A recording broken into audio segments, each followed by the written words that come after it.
Hey guys, welcome back to the channel. Today we're going to be starting my hockey vlog. I love hockey. I am so obsessed with hockey. I didn't even grow up being obsessed with it. I mean, I loved the Mighty Ducks growing up. They were my favorite movies. One of my favorite movies is Miracle, and I just love hockey. But I really didn't get into like actually watching hockey or reading a lot of hockey stuff until a couple of years ago when I read the Off Campus series by Elle Kennedy.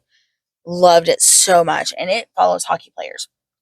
And I also started watching the NHL, and I just love it so much. I love that they fight. I love how brutal it is, so fast paced. Being in the arena when a game is happening is so much fun. They are mean. Like, they will taunt each other, they will taunt the goalies. Like, the entire crowd is taunting an opposing goalie. It's so much fun. I just love it. The officials will come in on into the rink and everyone will boo them. It is just brutal, and I am here for it. So, to celebrate the start of hockey season, I'm going to read Odette Stone's Vancouver Wolves series. These are a set of companion novels set in this hockey world.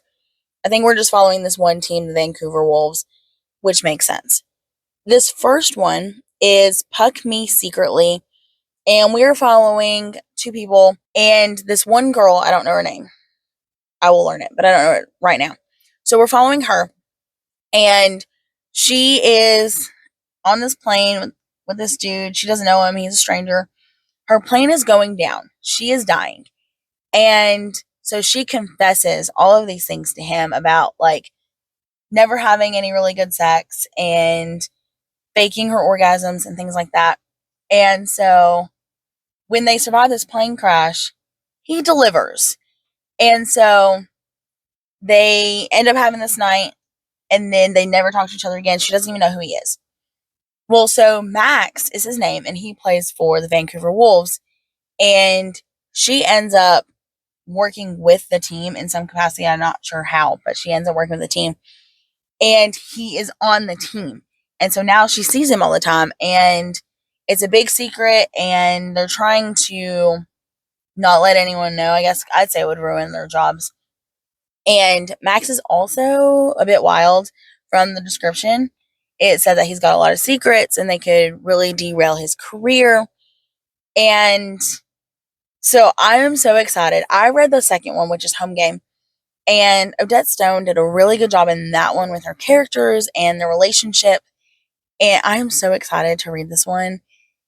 And I can't wait to get back to Home Game. I'm going to read it too. But I've not read this one. I don't know anything else about any of the other books. But I do know that Odette Stone is pretty good, at least with Home Game. So if that says anything about her ability, then this one should be a pretty good read. But so my plan is to update you about each of the books in the series as I go through them. I think there's a novella, but I'm not going to read it because I don't really care about their storyline. So I think there's 4 of them. Hug Me Secretly, Home Game, The Penalty Box, and then I think High Risk. But I can't remember if High Risk is the novella or not. So it could be 3.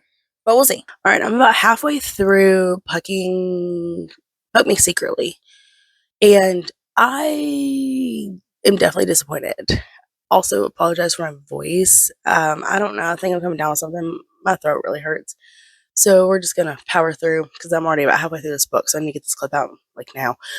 Definitely a little bit disappointed. And I think that I went in with really high expectations because I loved the second book so much. Like, it was a couple of years ago that I read it, and I still feel like I love that book. And I don't remember a whole lot about it. So I think that I just had really high expectations going in. And I think part of why I'm disappointed is because we're not getting a dual perspective. All we're getting is her perspective. And I really love dual perspective. I am enjoying like the hockey part of it because she is the GM's daughter and she is learning the ropes as a GM. And so we're learning a lot of behind the scenes on like the stats and the thought process of dealing with the program and stuff. And I want more of that more than I want more of the romance, which is ridiculous in a romance book. their romance together isn't bad. I just don't like her as much, I think, and I don't fully know why. Um, I think part of it is that she knows that he likes her. Like he has said, like if he was gonna have a distraction this year, she would be it. And then he'll get a phone call from some girl named Lolita, and she's all like mad at him for weeks because who's Lolita? I'm like, the dude has a life. Like there are other women in his life. Like that could be an aunt, that could be a cousin. Like you're jumping to conclusions. And then she's mad at him for weeks and won't even talk to him. And she keeps doing this repeatedly, and I think that's part of why I don't like her. Because like I mean, yeah, she's probably like 22, but like you're grown. Like let's be mature. Like just ask him about it and see what he says, rather than just pouting about it for a couple of weeks and not talking to him. Like that's stupid. So she's getting on my nerves. Um, Other than that, I mean, it's really not bad. Um, I mean, it's good enough for me to actually like finish it. So here we are. I'll probably update you when I finish it because there's not a whole lot to update between now and then. There is a little bit more happening outside of like their romance. Like Max is dealing with the fact that he got in a fight with his old team, and now everyone kind of hates him. Like the entire hockey world kind of hates him because of this fight because it was really bad. But we don't know why they got in the fight. We just know that they did. And he like rearranged the dude's face. Like the dude had to have reconstructive surgery after this fight, so it was pretty bad. Um, but we don't know why yet. But we do know that he is really trying his best to stay in line with this new team and not ruin his shot at playing hockey. And we're dealing with Rory, who's the love interest, and she is trying to figure out the ropes of being a GM's daughter for this hockey team. And she's having a hard time with like other people thinking she's incompetent. I mean, she kind of is. She doesn't have the experience for it. She's right out of college. She's here because she's the GM's daughter, and they know that. But like, she's really not bad at what she's doing. Like, she's done a pretty good job so far. They're just really petty and don't feel like she belongs. But other than that, I mean, it's fine. Also, sorry about the streaks. I wanted to film this clip last night when it wasn't daylight out because the window's right there. But we had the nephew and the niece over, and I wasn't filming at midnight after everyone went to bed, so we're just gonna have to deal with the streaks. I finished Puck Me Secretly, and it was fine. It wasn't the best thing ever. And I really think that I went into it with too high of expectations because I think that it ended up being perfectly fine. I was just expecting a whole lot more from it. And so that's a me problem. I really love the second one so much. Like, so much. And so I think that that hurt it. I think that the ending ended up being fine. There was a moment where the ending was like, how did we get here? This seems a little extreme, but it was fine. Did enjoy how all the secrets came out. Like, I really enjoyed that. I think that they came out in a way that was um, well thought out and good for the book. I think that they made sense, is what I'm saying. It's a little bit late, can you tell? So it was fine. I like the connection with the characters. I don't think I liked Rory well enough. Like I mentioned before, every time we turned around, she was like, does he like me? Does he not like me? Oh my gosh, he knows this girl and he's not telling me anything about her. So I'm gonna be mad at him for weeks and like not even ask him about it. Like it just seemed really high school. And so that was a big part of why I didn't really like her.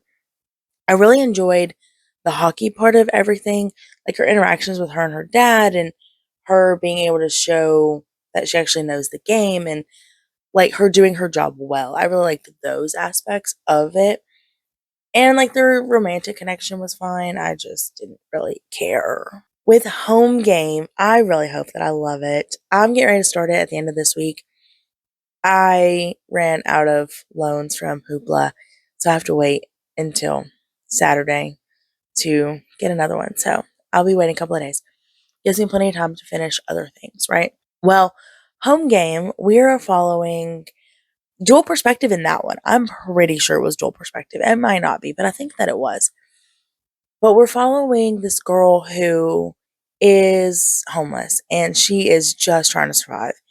And she ends up meeting this guy who ends up being a hockey player. And he ends up getting in the way of her day or whatever. I don't really remember what happened.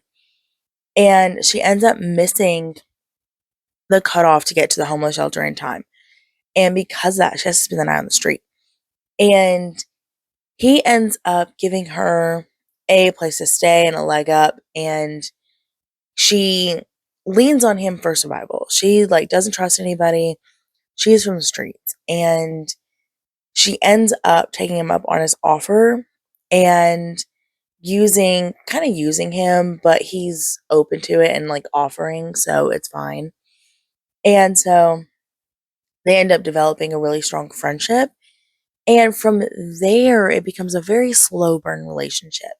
And so I'm super excited about it and I can't wait. All right, so I started Home Game and I do love it. I love it so much more than Puck Me Secretly. I love Home Game. And I don't know if it's the storyline itself, if it's the characters, I don't know exactly what it is, but I love it so much more. From the very first chapter, I loved it more. And I don't know if that's nostalgia sort of blinding me about how I feel about it, but I love it. So we're doing dual perspectives. We're following Ryan and we're following Zoe. And Ryan is a hockey player. He plays for the Vancouver Wolves, which is Rory's dad's team, right? Well, he is in a coffee shop and he's doing his taxes and he's on his computer and he's an idiot when it comes to his computer. He keeps like minimizing stuff and like closing out of stuff and getting frustrated, right? Well, Zoe's like, you just minimized your screen. And so she ends up helping him because he's clueless. And then she ends up being late for the homeless shelter that she is trying to get to. So she ends up being late for the homeless shelter that she's trying to go to. And he ends up inviting her back to his apartment in order to spend the night. Um, they lay the groundwork of like, we are not sleeping together. I am not interested in you. This is just because I feel really bad for you. So I'm trying to be a nice guy. So she ends up staying over and she sleeps on the couch and whatever, it's fine. He gives her his card the next day and says, if you need anything, just let me know. Well, she ends up getting jumped a couple weeks later. And she's in the hospital, she's unconscious. The doctors find find his card on her body. So they call Ryan and he comes down there to identify the body because they don't have a clue who she is. Well, then she wakes up and she's getting released from the hospital and Ryan feels really bad, so he's there to help her. And he invites her back to his apartment to stay until she's on her feet. He is offering food and clothing and shelter and all these things, and she is being difficult. Like, she is not being very accepting of anything that he's doing or any of his help. And she doesn't take any charity. She doesn't believe that things can just be given, that everything comes with a price. And she's a kid who was in foster care and then grew up on the streets. And she knows that the world is really dark. And so that's where her perspective comes from, is that nothing is for free. Everybody wants something. And she's very, very skeptical of men. And it's very interesting to see her kind of go back and forth with Ryan because she's like, okay, he's not so bad. And then she's like freaked out because he's a man and men can't be trusted. So it's kind of an interesting dynamic. But when she got jumped, she lost everything. She lost her ID. She lost her medical cards. She lost her money. She lost her clothes. She lost photos. She lost everything. And so Ryan feels really bad and is really just trying to like help her get back on her feet. Meanwhile, he is dealing with hockey stuff. He was traded to his team and something happened with another hockey player. I think he like rammed him, hit him or whatever. And the kid got injured or something. Something happened there because the team hates him. The team does not want him there. And he is there because he was traded. So it wasn't his choice to be there. He was traded. Well, he's not gelling with a team. And when you are a high level sports team and you're not gelling with a team, then you got to go. It is super, super important that you gel with the team. So his job is on the line. And the coaches have pulled him aside and they've talked to him about it. And their big solution is to make him a captain. The team already hates him. And so now you're going to put him in charge? Like, make that make sense. But so they put him in charge and it causes more tension and he's trying to gel with the team. And so we're going to see how well he ends up fixing that. Because if he doesn't fix that, then he's gone at the end of the season. And then who knows where he'll end up. Um, yeah, that's where I'm at so far. I'm loving it. I love their interactions. I love their dynamic. It's just so much fun. And it's so interesting because it's definitely the very definition of a grumpy sunshine because like he is the sweetest and such a good guy. Meanwhile, she is like 5'2", maybe, and she's tiny, tiny, and she wears all black and looks goth and is like tough as could be. And he is this big teddy bear, and he's like massive hockey player. So it's so much fun. I just love it. Okay, so I've done a really terrible job of updating you about Home Game, but I have finished it. Okay, and I was right. I loved this book. This book was fantastic from start to finish. I am a little bit more of a critical reader now that I'm like learning and like paying more attention to books and stuff. And I do have some problems with it, but not nearly what I had with the first one. I couldn't stand the first one. This one was so much better. Love this one so much. So let me give you a better description of what we're doing. Okay. So we're following Zoe and Ryan. Zoe lives on the streets and Ryan is a hockey player. They meet in a cafe where he's attempting to do his accounting type stuff and she helps him out. Well, because he is so helpless and needs more help, she ends up being late getting to the homeless shelter. And so he lets her stay the night. And then, him feeling bad for her, he gives her his card. Well, she ends up getting beat up one night and she's unconscious. So the doctors dig through her stuff and they find his card. So they call him so he can come and identify her. Well, he identifies her and then he takes her home with him. And so she's been living with him and staying with him, and he's been buying her stuff and trying to like help her get back on her feet. And she is like, "No, I don't need your help. I will pay you back." And she's even making a list of like, "I'm going to pay you back for everything that you've been doing." And he's like, "Okay, whatever. I have more money than I can even spend in a lifetime. It doesn't matter to me to spend this money." And so throughout this time, they are building a foundation as friends, but they are very attracted to each other. And my problem with it is there is more miscommunication than is good. It's a little heavy handed on the miscommunication because they'll hook up. And not like fully hook up, but like they'll kiss or whatever. And then she will be like, "Oh, he's mad at me. He doesn't like me anymore. And he is annoyed with me and he's tired of me and yada, yada, yada." And that's just because like he's not talking with her, but he is mad about something else and he's conflicted because he doesn't want to cross the line of, "I told you I wasn't gonna hit on you, and so I'm trying not to do that, but I really, really want to." And so she's taking him being unsure as him not liking her, which is fair. Mixed signals mean no. But in his case, it's just because he's fighting that battle, but he doesn't tell her any of that. And so she's completely confused a lot of the time. She's assuming a bunch of stuff and then getting upset, getting her feelings hurt, and they do this a lot. What I do like about this book is that there is a power imbalance between him and her because she's on the street and he's got loads of money, right? And he's giving her a lot of help. Well, Ryan, I mean, he doesn't notice this on his own, but he gets help from the people in his life who are like, the power is imbalance. Like, if you were to start a relationship, it's not going to be a good thing. And so he ends up trying to fix that. And I do like that part of this book because they needed to be on equal footing because it was so imbalanced with how much she owed him and how much she like worshiped him as a person and all of these things. I love their interactions. There wasn't even like a whole lot of like the witty banter happening. They were just really good together. she was precious. He really liked her. She would surprise him with like her personality and things that she was about, and he just really liked her. And I think that was great. I loved it. I like it so much better than the first one. So that's all that I can ask for, is that it held up on reread. Okay, and then the next one in this series is The Penalty Box. This one, I know that we were following Micah, but I don't know who else we were following as far as like the love interest.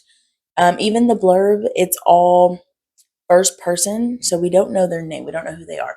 We just know that they are they're a personal assistant to somebody at the sports agency, and I don't know who they work for, but they end up meeting Micah and all these things. And I guess they kind of know Micah because it mentions in the blurb that Micah hasn't looked at him in 2 years.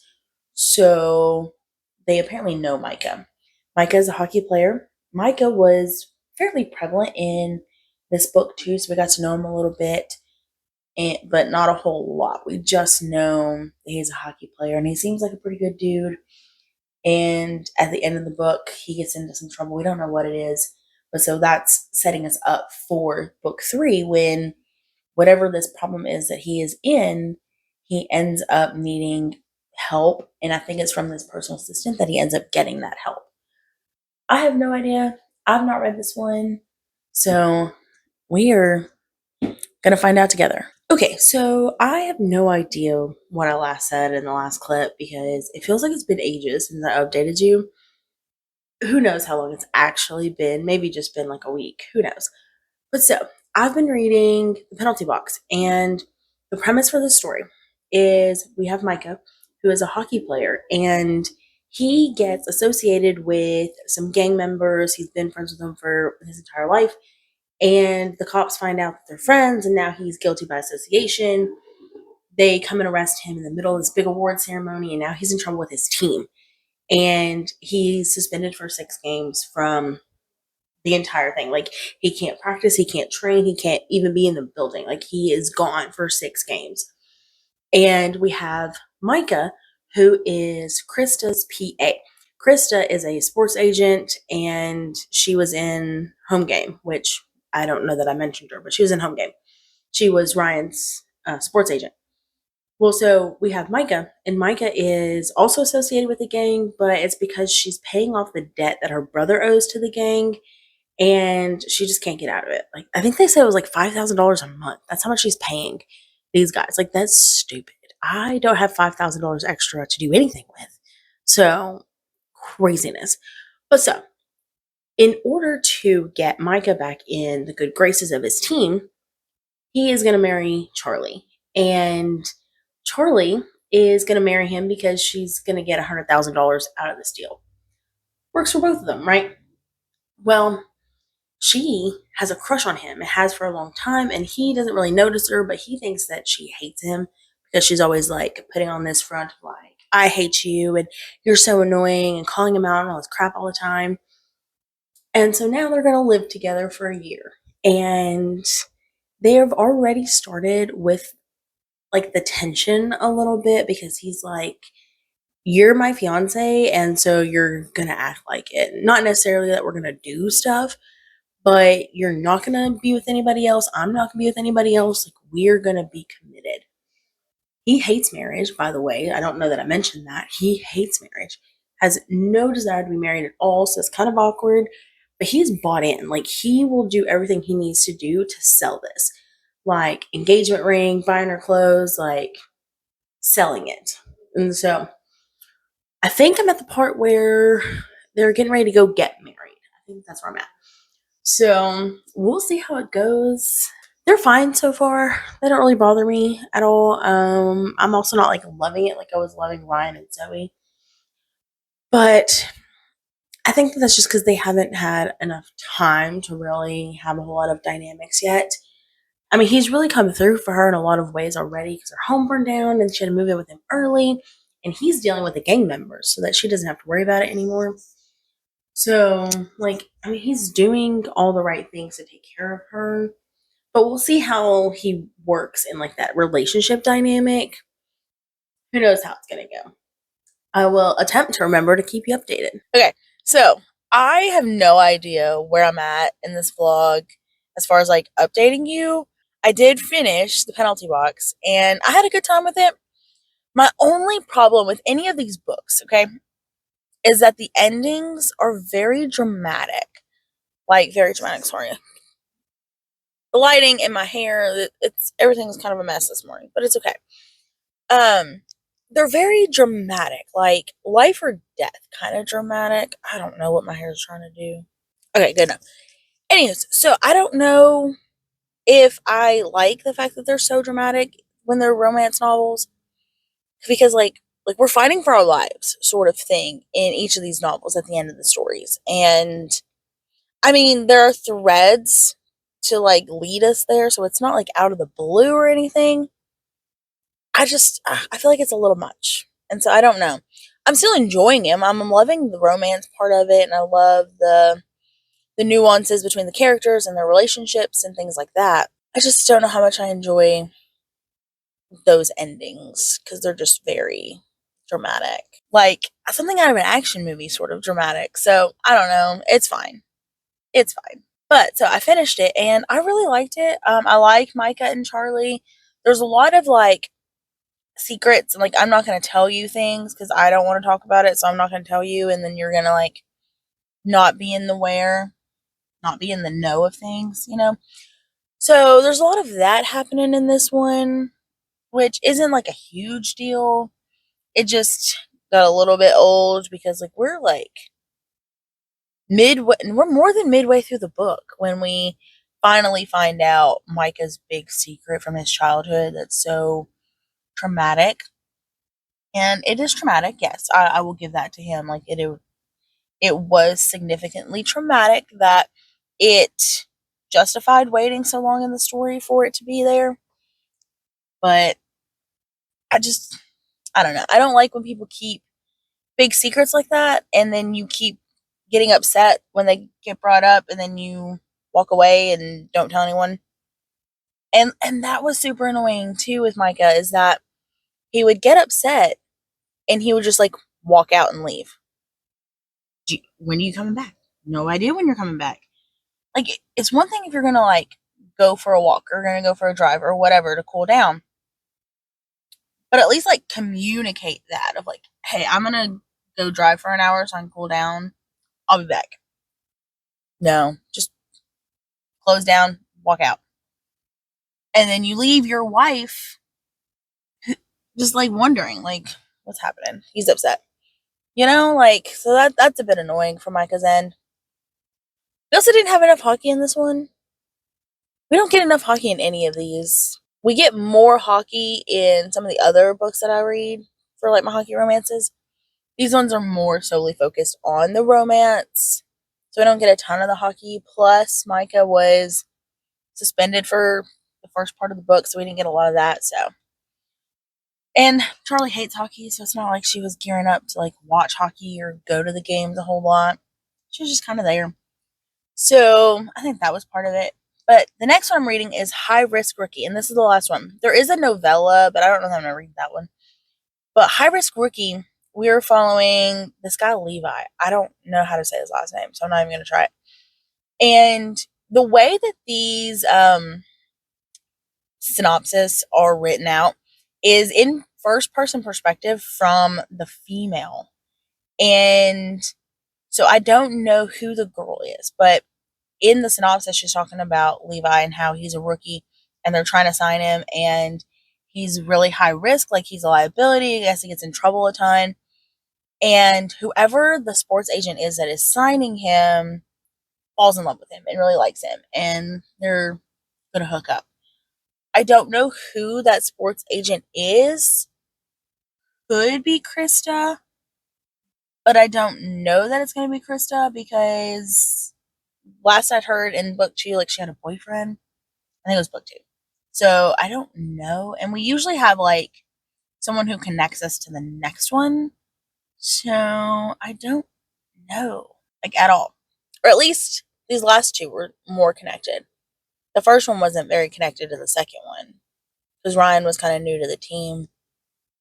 But I don't know. It could be Krista, it could be somebody completely different. I don't know. but it's some sports agent. And so we'll see how it goes. Okay, so I am halfway through High Risk Rookie and I am having the best time. I literally was driving to work and I was just like laughing and just having the greatest time with this book. This one might end up being my favorite just because I love the back and forth banter a little bit. I love the with Levi. He is such a like a protector, and Krista gets into these situations and he's just like all like testosterone and man and just like protecting and just it's fantastic. And I don't know how much I would love that to the extent that it is in this book in real life. I don't know how much I would love that. But in this book, it is so much fun, especially considering the fact that he is stepping up to these dudes who are just garbage and he's putting them in their place. And it's so much fun to just like, oh, I love it. I love it so much. I love the big testosterone, I'm not scared of you, I'm gonna beat you up sort of vibe in books. Don't know how much I'd love that in real life. I think it would get annoying. But in books, it's fantastic. It's so great. I'm loving like the banter. Like it's so childish. It's so childish. So Levi is dealing with Krista's ex and they're like playing this game of basketball, you know, like their whole who's tougher, who's better sort of thing. And all Levi has on the dude is the fact that he's so much bigger and his stamina is better, and so he just calls him old and like takes jabs at the fact that the dude's out of breath. It's just it's so childish, but it's really kind of funny in the story. Or like Levi will come in and like put his arms around Krista and be like all possessive. It's so funny, and they're not even dating, and it's that's also part of what I really like too is that it's fake dating. I love fake dating. Even if it's just for like a weekend or just a couple of days. Like I love fake dating. It's so much fun. And he's great. And it's so funny. I don't even know that I could tell you because it's kind of spoilery.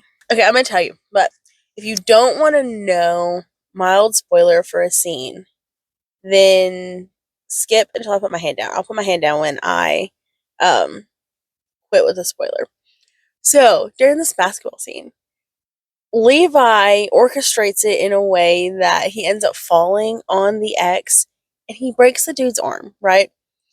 And the dude is like, oh my gosh, like this is crazy. I get help, get help. And Levi is like, if I get wind that you were messing with Krista anymore, then I'm gonna hurt you worse. And it's so funny because he's like playing it off like, oh my gosh, I just happened to fall on you. It's so funny. Well, so Levi goes inside to tell the women that the dude is broke his arm, and he's just like so nonchalant about it, of like, you might want to take him to the hospital. He kind of broke his arm. It's just like so easy and just like it's not a big deal. And I cracked up. It was so funny. Just his attitude about the whole thing. Okay, done with the spoiler. But yeah, I'm having the best time. I am so excited for this. This is everything that I want. And I don't like the fact that like Krista is trying to do her job with Levi. So I don't even know how much I've actually explained about this book. Krista is Levi's agent. Well, she's trying to sign him and be his agent officially, but she's not official, but she's like the role of it. And he's being messed with the team. And he ends up telling her like pieces of what's happening, and she wants more. Like she wants to help. And he's like, everything's fine. It's fine. It's not a big deal. Nothing's happening. The team's fine. Everything's great. And he's not like sharing. And that's a little bit annoying.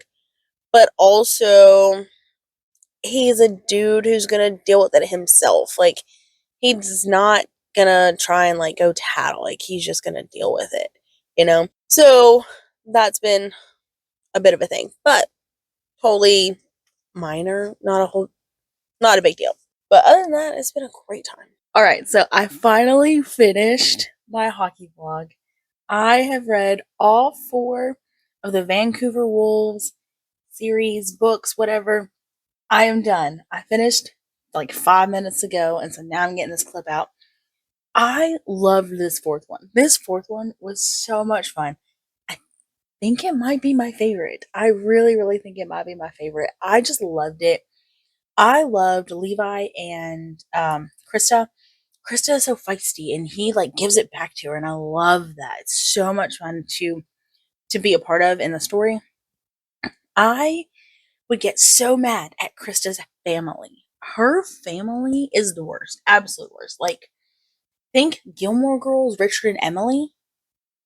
Richard and Emily are easy. They're nice. They're fine. They're normal compared to Krista's family. They are the worst, absolute worst. Like, it didn't matter what happened. It was Krista's fault. Everybody else was the victims. It was Krista's fault. Like, they legit had a fight on Thanksgiving. Krista didn't start it, but she was to blame. It was her fault, even though she didn't even do anything. Like, it wasn't her. And that they still got mad at her. Everything was Krista's fault. And it was so annoying to read. Like, so annoying to read. I am so mad at her family. I hate her family.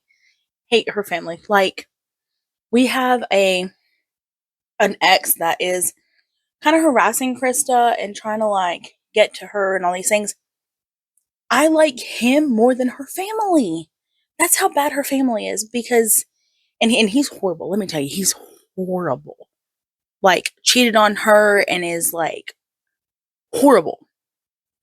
But I like him more than I like her family. That's sad. That's terrible. Like it was so bad. But I had such a great time reading this. I loved it. I loved their love story. I loved how everything kind of played out. I think everything played out the way that it probably should have for what we were doing. I don't remember how much you know about the story. So we have Krista, who is a sports agent, and we have Levi, who is never played professional hockey, but he is a great athlete. They watched him play when he was younger and things, but then he kind of like fell off the face of the earth, right? Well, Krista goes down to recruit him. Well, they end up getting drugged while they're down in Mexico. It's completely on accident. And they get married. And that's bad because she is his agent or trying to become his agent. And so it looks horrible that she is now like married to him. So they keep it completely secret, completely on the down low, and they're going to divorce just quietly and just be done with it. That way she can sign him because they don't need this kind of scandal to mess up her career or to mess up his hockey career with the Wolves, right? Well, they're dealing with that. They're trying to keep it all a secret, but they're also like super drawn to each other. Like their chemistry is fantastic. I love them together. I think they're fantastic together. But they are fighting it. Well, Krista's fighting it. He's not fighting it so much. He's all in. And she's like, no, we can't do it. And then she's like in his bed. And then like, no, we can't do it. And then in his bed. Like it's so back and forth. It was such a great time. I loved it. We also had like short moment of like sort of fake dating when she took him to Thanksgiving with her family. So much fun. I loved it. I loved it. And I love like his like big burly testosterone protector type. Oh, it's the greatest. I love like a big dude who's like super protective and like I'll go beat him up. I love it so much. And he's so much like that. Like that is him to a T. He is a protector and he showed it.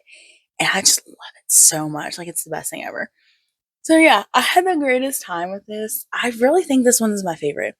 I just loved it so much. I love their dynamics and I love like their back and forth and I love all the secrets and her family. I hate it. I loved hating her family. Like loved hating them. It was so much fun. So yeah, those are over. I also am working on watching the Mighty Duck movies. Like I love the Mighty Ducks. I grew up watching these. And if you don't know, they are these little hockey movies from like the 90s. It's got Emilio Estevez in it. It's got what's his name? Joshua Jackson, who plays Pacey in Dawson's Creek. He is also in Fringe. I think he's in something else, but I don't remember what it was. Emilio Estevez was in all kinds of things in the 90s. Like he is so great. We have some other actors who are kind of popular, but I don't remember their names at this point. But so we're following this hockey team, the they're called District 5 in the first one. And Gordon is a lawyer. He's a hotshot lawyer, and he's like, got to go for the W. And so he kind of does some not fun things in the courtroom in order to get his wins, right? Well, then he gets caught drinking and driving. So then he gets ordered community service. His community service is coaching this hockey team, this District 5, and they are garbage. And they even tell him, like, we suck. And he's like, yeah, y'all suck. And he hates hockey. He hates kids. He doesn't want anything to do with it because when he was growing up, he was super into hockey and loved it and, like, was really, really good and could have gone all the way with it. But some circumstances had happened, and because of that, he didn't want anything else to do with it. So he's kind of done. Well, he starts coaching these kids, and he is not loving it. He's just like, whatever, I'm just here. Just do whatever. I don't care. And then he starts slowly actually like coaching them, and they start getting a little bit better. And they bond as a team. They bond with him and all these things. And, they get pretty good because it's a little Disney movie from the 90s. And then the second one, we are Team USA. We're playing for the Olympics. And then the third one, we're playing in like this. I thought it was college when I was a kid, but it's not college. It's like a high school preparatory boarding school sort of thing where they go and live on campus and have high school. It was that kind of thing. I think they all live on campus. Some of them live on campus. I don't know. Maybe that's a plot hole. I don't know. But it's pretty good. I loved them as a kid. I would watch them all the time over and over again. And so I thought it was super fitting to go back through and watch them to, celebrate the start of hockey season and finishing this hockey vlog, since this vlog is all about the hockey. So that's what I'm going to be doing. I've already watched the first one. I'm halfway through the second one, and I'll probably finish the third one, I don't know, sometime this weekend, maybe Monday. But I am going to go ahead and end the vlog here so I can get this uploaded. Hope you had a good time. I had a great time with this. This took a while, but it was the best time. I'm super glad that I did this. Loved these books. What books do you read during this time? I don't really do autumnal books, but this is probably as close as it gets for autumnal since hockey starts in autumn. But do you have any books that you're currently reading? Let me know in the comments, and I will see you in the next one.